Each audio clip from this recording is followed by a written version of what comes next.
பிரம்மாஸ்திரா, பொன்னியின் செல்வன், காந்தாரா, கார்த்திகேயா 2 தேசிய விருதுகளில் பக்தி ஆதிக்கம். 2022ஆம் ஆண்டுக்கான தேசிய விருதுகள் இன்று அறிவிக்கப்பட்டுள்ளன.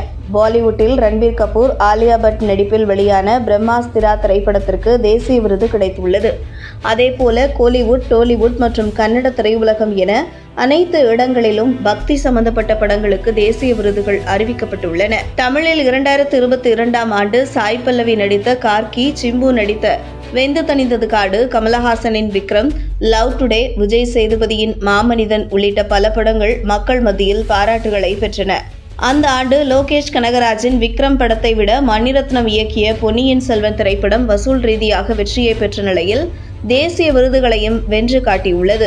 அயன் முகர்ஜி இயக்கத்தில் ரன்பீர் கபூர், ஆலியா பட், அமிதாப் பச்சன், நாகார்ஜுனா, மௌனி ராய் உள்ளிட்ட பலர் நடிப்பில் வெளியான பிரம்மாஸ்திரா திரைப்படம் 500 கோடி பட்ஜெட்டில் உருவாக்கப்பட்ட நிலையில் எதிர்பார்த்த அளவுக்கு வெற்றியை பெறவில்லை.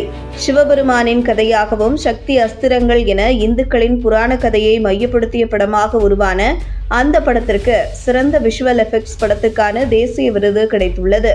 Major, Bheemla Nayak, Yashoda, hit the second case உள்ளிட்ட தெலுங்கு படங்களுடன் வெளியான கார்த்திகேயா 2 திரைப்படத்திற்கு சிறந்த தெலுங்கு படத்திற்கான தேசிய விருது கிடைத்துள்ளது.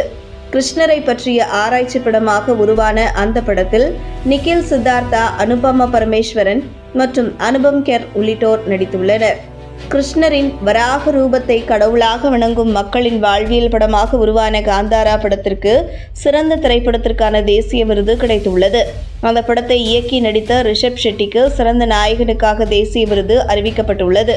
தஞ்சை பெரிய கோவிலை கட்டிய ராஜராஜ சோழனின் புனைவு கதையான பொன்னியின் செல்வன் படத்துக்கு சிறந்த தமிழ் படத்திற்கான தேசிய விருது அறிவிக்கப்பட்டுள்ளது. மணிரத்னம் இயக்கத்தில் ஷியான் விக்ரம், ஐஸ்வர்யா ராய், ஜெயம் ரவி, கார்த்தி, ஐஸ்வர்யா லட்சுமி, சோபிதா துலிபாலா, சரத்குமார், பார்த்திபன், பிரபு உள்ளிட்ட அந்த படத்தில் நடித்துள்ளனர். AR ரஹ்மானுக்கு சிறந்த இசையமைப்பாளருக்கான விருதும் அறிவிக்கப்பட்டுள்ளது. சிறந்த ஒளிப்பதிவு ரவிவர்மனுக்கு அறிவிக்கப்பட்டுள்ளது. பொன்னியின் செல்வன் படத்தை தாண்டி தனுஷ், நித்யா மேனன், ராஷி கண்ணா, பிரியா பவானி சங்கர் நடித்த திருச்சிற்றம்பலம் படத்துக்கும் 2 விருதுகள் அறிவிக்கப்பட்டுள்ளன. திருச்சிற்றம்பலம் படத்தின் பெயரிலும் பக்தி மனம் கமழ்வது குறிப்பிடத்தக்கது.